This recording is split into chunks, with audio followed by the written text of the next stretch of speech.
Some of you may know that there's no shortage of trick questions in job interviews, but there's one scenario that caught my attention as of recently.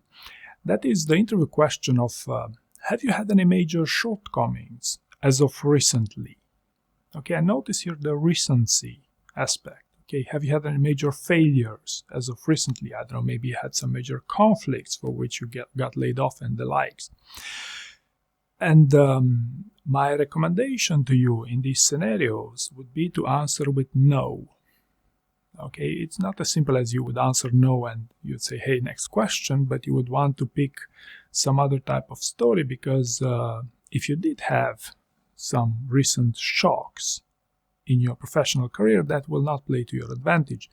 And the core reason for that is the definition of a behavioral interview.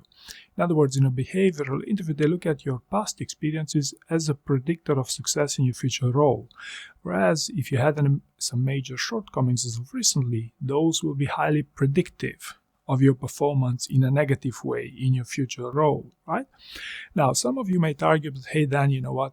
It's not necessarily that you would want to give them something so damaging, so to speak. You probably would say something like, well, yeah, my most recent failure was another interview with a high-performing company.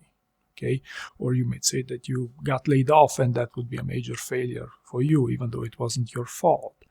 In this scenario, this is actually an irrelevant type of answer because this does not speak about your professional expertise in any ways.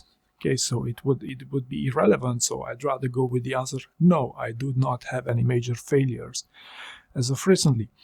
Similarly, some of you might be tempted to bluff on this interview question by saying something like, yeah, I did have some very minor detail, it didn't have any actual impact, and you would focus how insignificant that shortcoming or failure or conflict was ultimately, to which my answer would be, okay, but what are you selling yourself on here? Because it's still a shortcoming, you didn't have any major learnings from this, it's something insignificant after all, so there's still not a good idea. So long story short, the recency element for a shortcoming or for a failure is super important to highlight, to think about, not to hurt yourself in the job interview. So the best approach that I would recommend you answer, have you had any major shortcomings as of recently, would be to simply say no.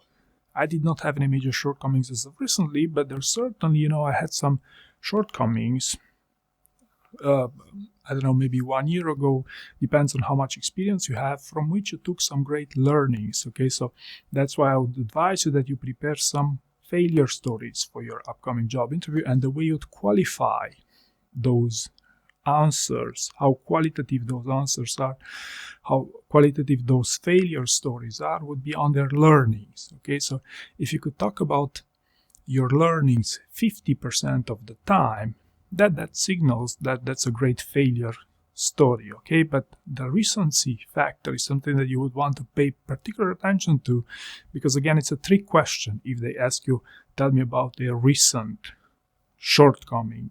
Right, so I hope you found this useful, and thank you very much for watching.